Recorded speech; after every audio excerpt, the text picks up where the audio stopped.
When I overheard Kyle call our marriage a nightmare, something inside me shattered, but I couldn't let him see it. That was the moment everything changed. I still remember the exact sound of his voice, cold and bitter, cutting through the dim light of the early evening. It was muffled, but clear enough to slice through the quiet hallway where I had slipped in early from my girls' trip. I was supposed to surprise him, bring some warmth and laughter back into our home. Instead, I walked right into the sharp edges of a lie I never saw coming. For months before that day, life felt like a careful balancing act. Kyle and I, at least from the outside, were the picture of a successful, happy couple. We lived in a beautiful townhouse on the edge of the city, surrounded by manicured hedges and the kind of quiet streets where everyone smiled and waved hello. I thought I had everything I wanted. A loving husband, 2 cats who ruled the roost, a career I enjoyed at a local art gallery, and weekends spent with friends and family. Our mornings usually started with the smell of fresh coffee brewing, a ritual I cherished. Kyle, always groggy, would stumble into the kitchen, still buttoning his shirt, pulling his tie loose as he sipped from his mug. His voice had this soft, sleepy tone when he said my name, sometimes with a teasing grin, sometimes just a quiet, "Hey, Maya." It was those little moments, simple and ordinary, that I held on to, even when things felt a bit off beneath the surface. His parents, Arthur and Claudia, were deeply involved in our lives, sometimes too much. Arthur, a retired businessman with a sharp mind and a colder edge, often scrutinized our finances and decisions, while Claudia's warm laughter and over-the-top casseroles made family dinners both comforting and chaotic. I always thought their presence was a blessing. After all, Kyle and I weren't exactly struggling financially. His family's wealth, their expectations, they wrapped around our marriage like an invisible net. And me? I wanted to believe in us.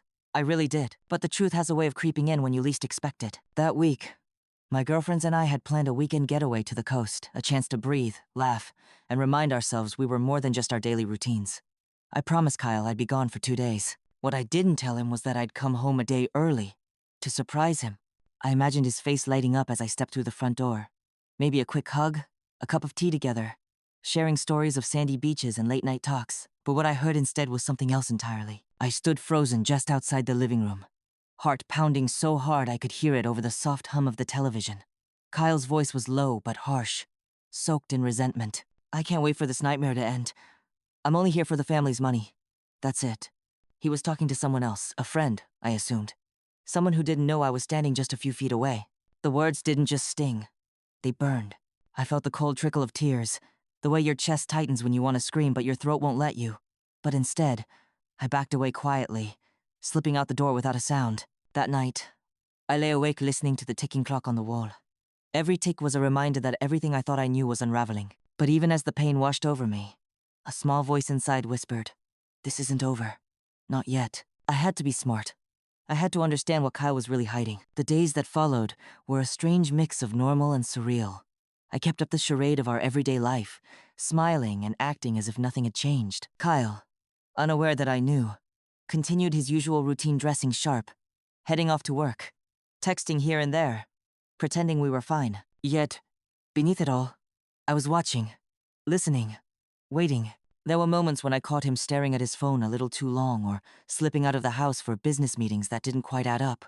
I noticed how his once warm greetings turned colder, his touches more mechanical. I told my best friend, Layla, everything, the shock, the heartbreak, the simmering anger. She didn't say much at first, just held my hand and let me cry on her shoulder. But then, like the fierce woman she is, Layla promised me something important. "We're going to get through this, and you're not alone." The house, once filled with laughter and quiet contentment, started to feel like a trap. One afternoon, while Kyle was out, I found an envelope tucked behind a stack of old bills in the study. It had no return address, but held bank statements, large sums disappearing from our joint account, slipping away without explanation. My heart sank. The betrayal wasn't just emotional. It was financial, too. I spent the night piecing together emails and messages I discovered on his laptop, careful to cover my tracks. The most chilling part? Secret conversations between Kyle and a woman named Diana, his ex-girlfriend. Their messages hinted at a long-term plan, a timeline for leaving once the money was secured. It was a cold, calculated game, and I was the one being played. I knew I needed help. This was bigger than me. That's when I reached out to Elena Rossi, a lawyer known for her sharp mind and no-nonsense approach to family law. Elena didn't promise miracles, but she gave me a plan. Evidence, Maya. We gather everything. No surprises, no rash moves. We keep the upper hand. With Layla by my side and Elena guiding me, I started building a case not just for my peace of mind, but for my future. Every stolen dollar, every whispered secret, added weight to the growing storm inside me. Kyle was about to learn that I was no fool. The days that followed felt like living in a shadow, walking through our home where every room, every corner, whispered secrets I never wanted to hear. The familiar scent of vanilla candles Kyle liked to light, the faint hum of the dishwasher, even the soft rustle of the curtains, all of it became background noise to the storm raging inside me. I kept going through the motions, making coffee in the morning, setting the table just right, smiling when Kyle looked at me. But inside, I was building a fortress, a careful wall between my heart and the growing pain. Kyle was none the wiser. Or at least, he acted that way. I remember one evening, a rare Saturday, when he actually stayed home. We ate dinner quietly, the clink of cutlery, the only sound breaking the silence. I watched him chew slowly, eyes darting to his phone more than once. "Everything okay at work?" I asked, voice steady but soft. He shrugged, avoiding my gaze. Same old, same old. Busy." There it was again, the distance I hadn't noticed before. Later, when he stepped into the study to check some emails, I seized the moment. My hands trembled as I opened his laptop, fingers moving quickly to access what I already knew was their messages from Diana, full of coded plans and promises about a future far away from me. Words like escape, soon, and enough money stared back at me, each one a punch to the gut. I closed the laptop, swallowed the lump rising in my throat, and told myself this isn't just about me anymore. This is about protecting everything I've worked for. That's when Layla stepped in with her fierce, unshakable support. We spent hours huddled in my small apartment, spread out with notebooks and laptops, tracing every transaction Kyle had made. She was my anchor in the chaos, the voice reminding me that I was strong enough to face this. "Remember, Maya," she said one night, her eyes shining with determination. "This isn't just about the money. It's about your dignity, your life." Her words settled over me like a shield. The legal meetings with Elena were a whirlwind of paperwork and strategy sessions. She was direct, no sugarcoating. "Kyle's plan is smart, but not smart enough. We have the bank records, the emails, the witness statements. We're going to make sure the court sees the whole truth." Elena's confidence gave me a flicker of hope. For the first time in weeks, I could imagine a future beyond this nightmare. But confronting Kyle, that was another matter entirely. I knew I needed allies. So I spoke to my parents, Arthur and Claudia, carefully choosing my words. Their reaction was mixed. Arthur's steely glare told me he was already calculating the damage, while Claudia's tearful hug reminded me why family mattered most in moments like this. When we finally scheduled the meeting, the tension in the room was thick enough to cut with a knife. Kyle arrived late, looking smug, as if he thought this was some kind of game he was winning. But as the conversation unfolded, I saw the cracks. Elena laid out the evidence, transaction after transaction, message after message. Arthur's voice, usually so measured, rose sharply. "How long were you planning to keep this up? Using Maya's family like a stepping stone?" Kyle's face turned pale. He opened his mouth, but no words came. Claudia's eyes shimmered with hurt. "Maya, we stand with you. You don't have to carry this alone."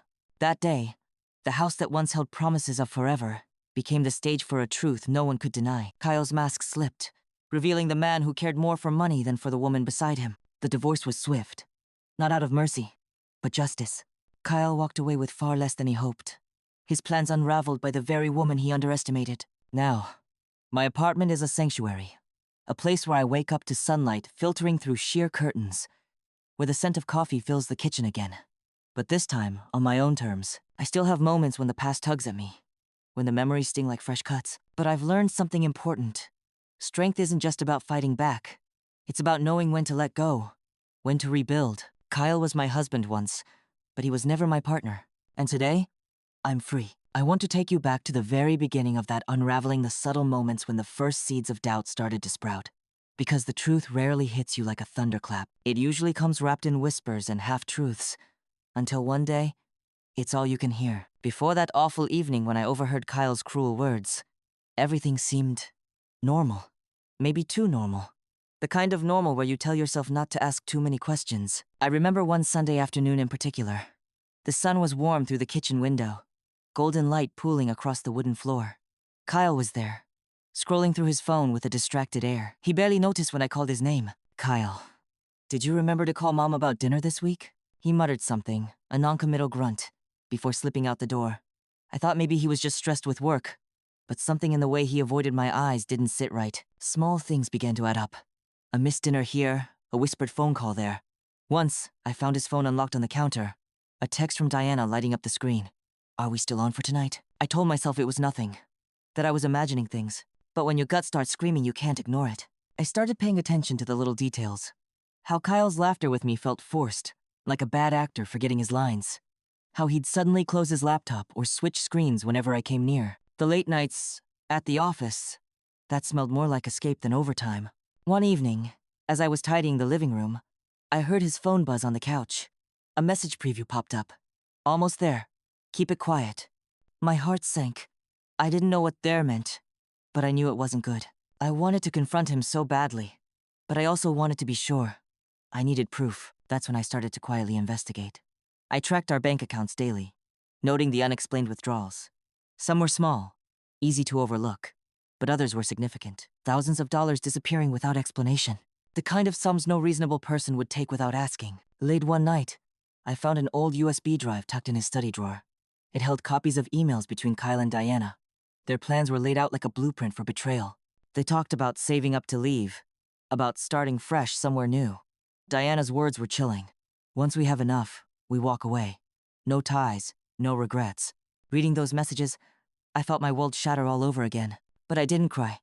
Not then. Instead, I called Elena Rossi. Her voice was steady, a calming presence on the other end of the line. Gather everything, Maya. Bank statements, emails, texts, anything that shows the pattern.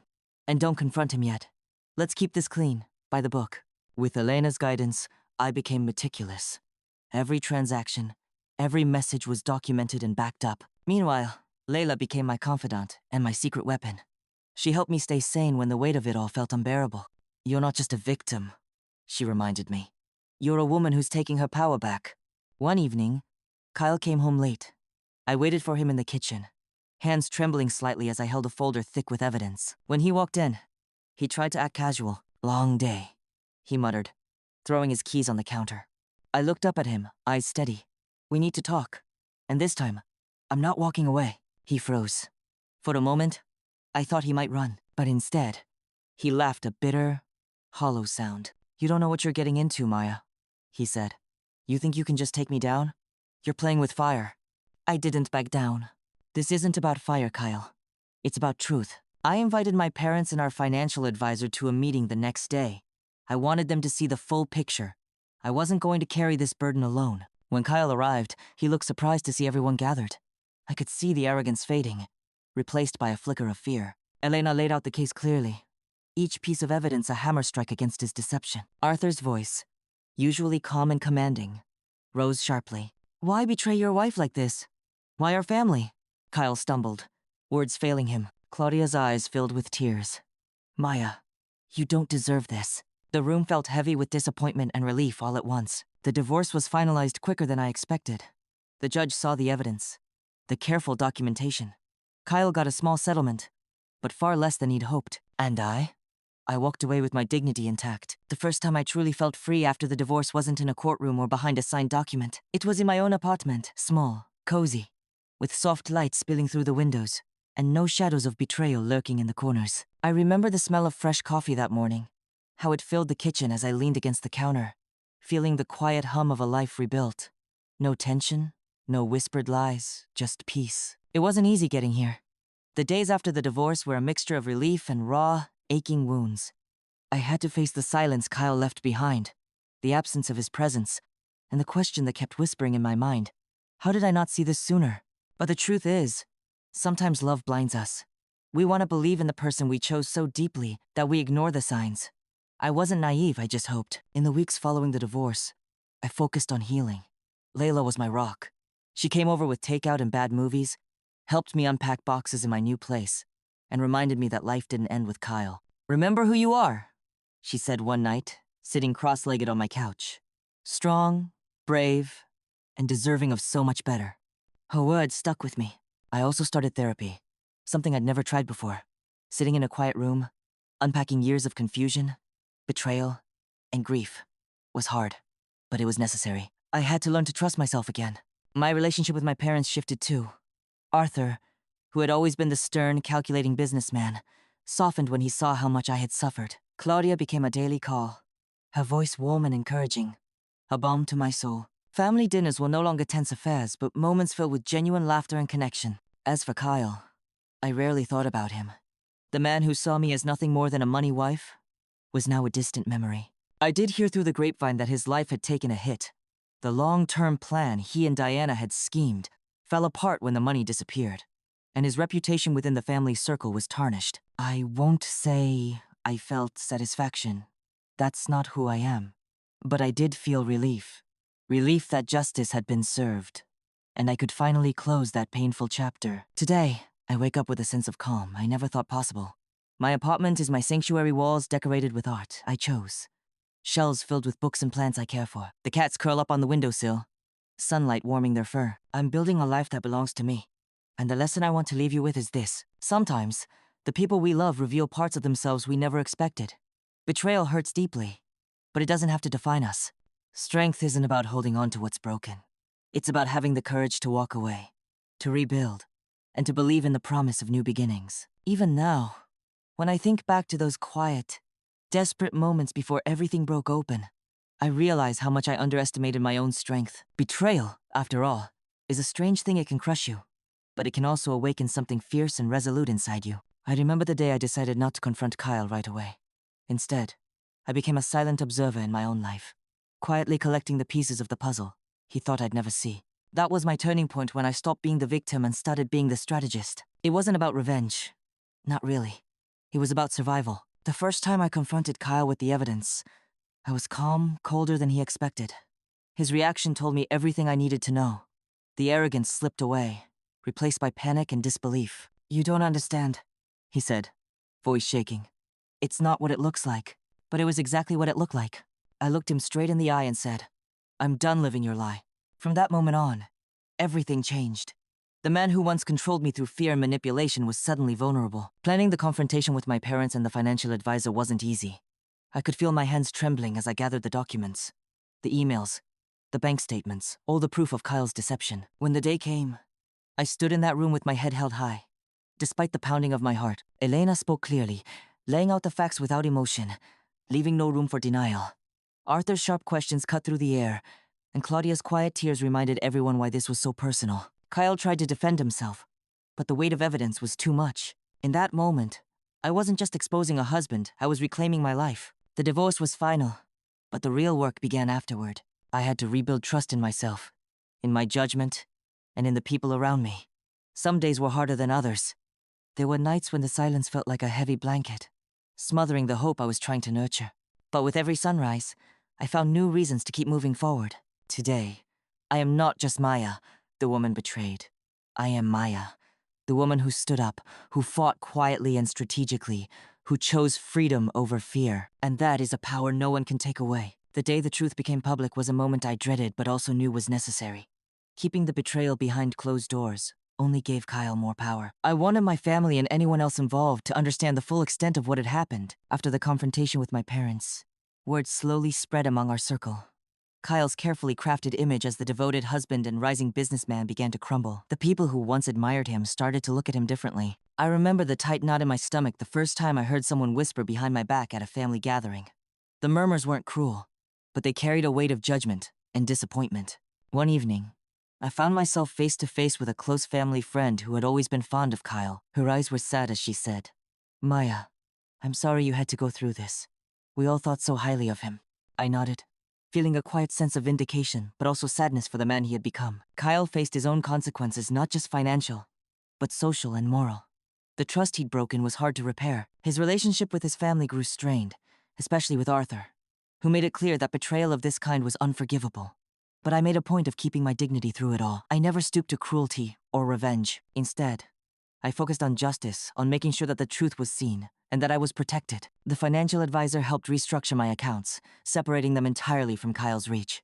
Elena stayed in close contact, guiding me through the final legal steps and helping me understand my rights and options. Though it was painful to see how far Kyle had fallen, I reminded myself that this was not about hatred. It was about standing for myself and for anyone who might be trapped in a similar situation. With the truth out, I was able to reclaim my voice and my life, and in that reclamation, I found unexpected strength. Healing, I learned, isn't a straight line.